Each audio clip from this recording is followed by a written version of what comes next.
한 주간의 이슈를 살펴봅니다. 뉴스토파보기 김선화 변호사와 함께합니다. 안녕하십니까? 안녕하십니까?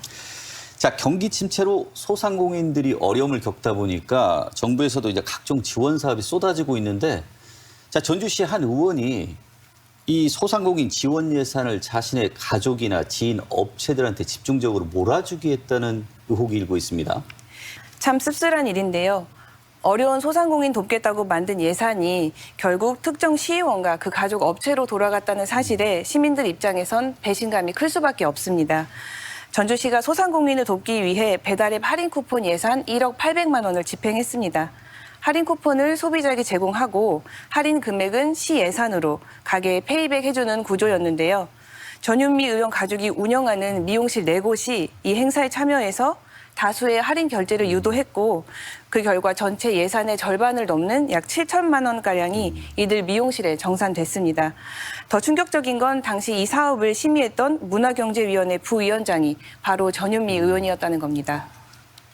자, 지금 전 의원은 이 관련해서 이제 뭐 사과도 했습니다. 기자회견을 갖고. 그럼에도 불구하고 이제 법적으로는 문제가 없다는 입장을 고수하고 있는데, 사실 우리 시민들 입장에서 납득하기 어려운 상황입니다. 예, 그렇습니다. 전 의원은 당시 주관기관의 직원이 업체 참여를 권유했고 법적 자문도 받아봤지만 문제가 없었다라고 해명했습니다. 하지만 시민들이 분노하는 건 법조문 하나하나 따지자는 게 아니라 공직자로서 최소한의 도리와 선을 넘었다는 것 때문입니다. 나라 돈, 즉 국민 세금인데 공정한 심사가 전제되어야 하는 보조금 사업에서 자신이 참여하고 심의도 하고 결과적으로 수혜까지 받았다는 건 도덕적으로 용납하기가 어렵습니다. 게다가 법적으로 문제 없다라는 해명이 사과보다 먼저 나온 것 때문에 시민들의 분노는 더 커지고 있습니다. 자, 시민단체들도 지금 이 사안을 가지고 좀 많이 분노하고 있는데 단순 비판을 넘어서 이게 제도 전반을 좀 뭔가 바꿔야 되지 않느냐 이런 얘기들이 좀 나오고 있습니다. 예, 시민단체들은 이번 사안이 단순한 개인 비위가 아니라 공공예산의 공정성과 제도 자체의 신뢰 문제라고 보고 있습니다. 참여자치전북시민연대는 소상공인 예산이 특정인의 이익으로 쓰이는 건 공공성 침해다라면서 수사와 시의회에 대한 징계를 촉구했습니다. 나아가 이번 일을 계기로 보조금 사업이 전반적으로 허술하게 운영되고 있고 시의회와 전주시 간의 유착 가능성 이야기까지 나오고 있습니다. 결국에 이거는 절차상 문제 없다라는 말로는 덮을 수 없는 일입니다. 시민 세금이 공정하게 쓰였는지 감시 시스템은 제대로 작동했는지 그 근본을 돌아봐야 할 때입니다. 자, 시민단체와 정당모도 이게 좀 철저한 수사를 촉구하고 있고 또 징계도 확실히 좀 해야 된다는 말들이 좀 나오고 있는데 이게 징계가 또 가능한 건지 또 중요한 그 7천만 원이라는 지원금 이걸 되돌려받을 수 있는 건지도 좀 궁금합니다. 예, 전윤미 의원은 법적으로 문제 없다라는 말을 했지만 아직 수사도 법원 판단도 없고요. 그래서 7천만 원 지원금이 실제로 회수됐다는 소식은 없습니다. 보통 이런 보조금은 불법으로 줬다는 게 확인이 돼야지 돌려받을 수 있습니다. 즉 수사나 재판이 먼저 있어야 징계나 회수도 가능한 겁니다. 지금은 시민단체와 정치권이 강하게 비판하고 있지만 실제로 회수되기는 어려운 시점입니다. 시민을 위해 일하라고 뽑아줬더니 자기 주머니만 챙긴 것은 전주 시민에 대한 배신이라고밖에 생각되지 않습니다. 자, 다음 이슈로 넘어가겠습니다. 폭염에 관한 얘기인데, 자, 부안에서 노인 일자리 사업에 참여한 70대 어르신이 이 야외 작업을 하다가 돌아가셨습니다. 지자체마다 이제 일자리 사업이 줄줄이 중단되고 좀 파장이 큰 것 같습니다. 네. 정말 안타까운 일이었습니다. 지난 7월 9일 전북 부안에서 노인 일자리 사업에 참여했던 70대 어르신 한 분이 작업 중 쓰러졌고 결국 숨졌습니다. 당시는 오전 9시도 안 된 시간이었지만 체감 기온은 이미 31도를 넘은 상태였고요. 이 사건으로 현장에서 함께 있던 근로자들 모두 큰 충격을 받았습니다. 이 사건 이후 지자체들이 안전을 이유로 야외 노인 일자리 사업을 전면 중단하기에 이르렀습니다. 고령층의 안전을 생각하면 불가피한 조치이긴 하지만 이런 일이 생기기 전에 미리 예방할 수는 없었는지 안타까움이 큽니다. 이 보통 공공근로 같은 이런 일자리 사업이 갑자기 근데 이게 중단이 되고 끊기면은 자, 이 어르신들 입장에서는 아무래도 이제 들어오는 이게 용돈 같은 생활비의 중요한 부분이지 않습니까? 아무래도 생계가 좀 어려워질 것 같은데 어떤 상황입니까?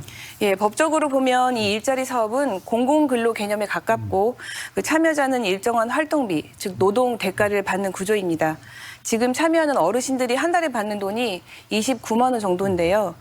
이는 단순한 용돈이 아니라 병원비, 식비, 교통비 등 실생활에 꼭 필요한 돈입니다. 그렇기 때문에 일이 중단되면 그 수입이 사전 예고도 없이 바로 끊기게 되는 겁니다. 민간 기업이었다면 대체 근무나 일부 보전 대책이 가능할 수 있었는데 공공사업에서는 그게 미비하다는 점이 문제입니다. 즉 이 사업이 고령층의 생계와 직결된 중요한 수입원임에도 불구하고 공공의 영역에서는 이들을 보호하거나 대체할 법적 장치가 사실상 없다는 겁니다. 근데 이 노인 일자리 사업 자체가 대부분 야외에서 이루어지지 않습니까? 예. 뭐 잡초를 제거한다거나 화단 정리를 한다거나 이런 사업들인데 자, 어르신들이 참여해서 이 무더위 속에서 야외 근로를 하게 되면 이런 구조 자체가 좀 법적으로 문제가 있을 수 있는 거 아닙니까?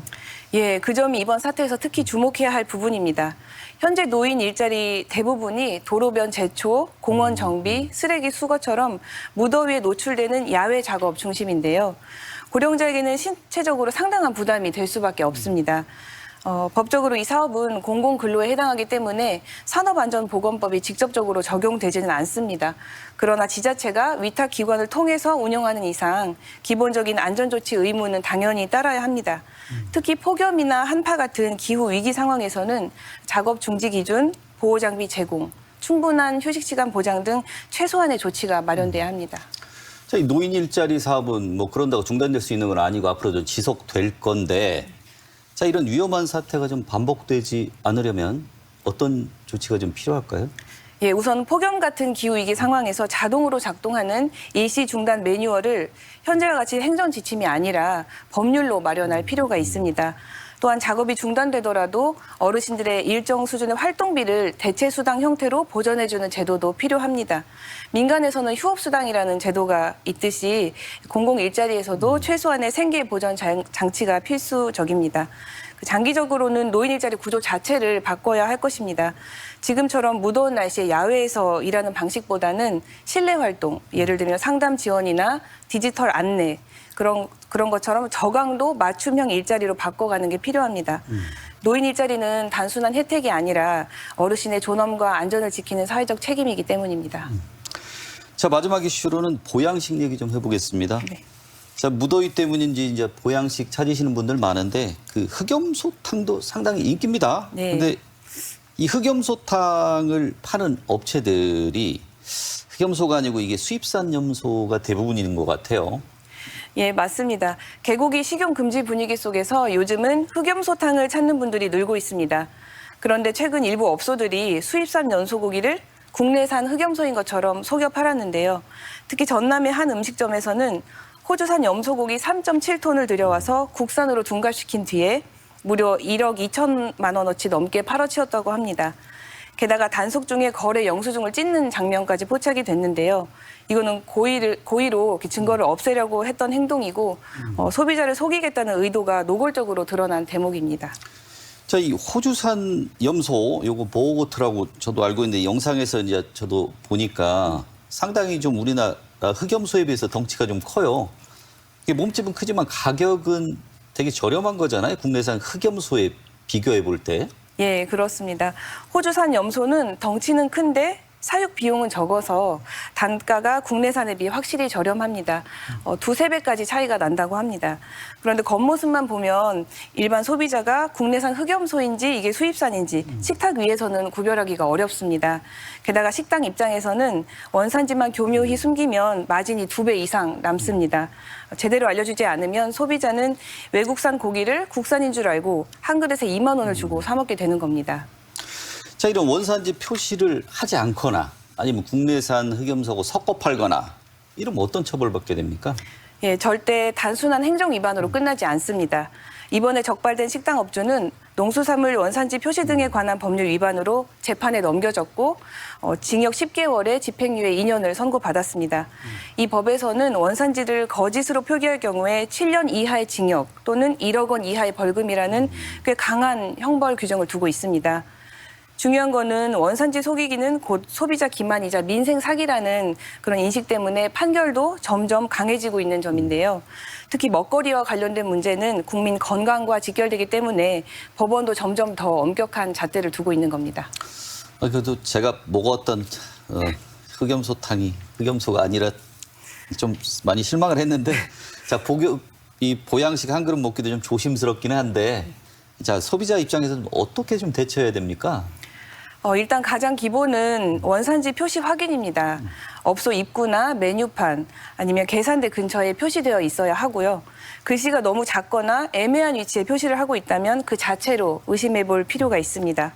또한 주문 직전에 이게 국산이 맞는지 물어보는 것 역시 당연한 소비자의 권리입니다.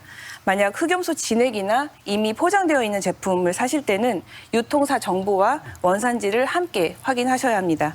소비자가 똑똑하게 선택하는 것이 나와 가족의 식탁을 지키는 가장 확실한 방법입니다.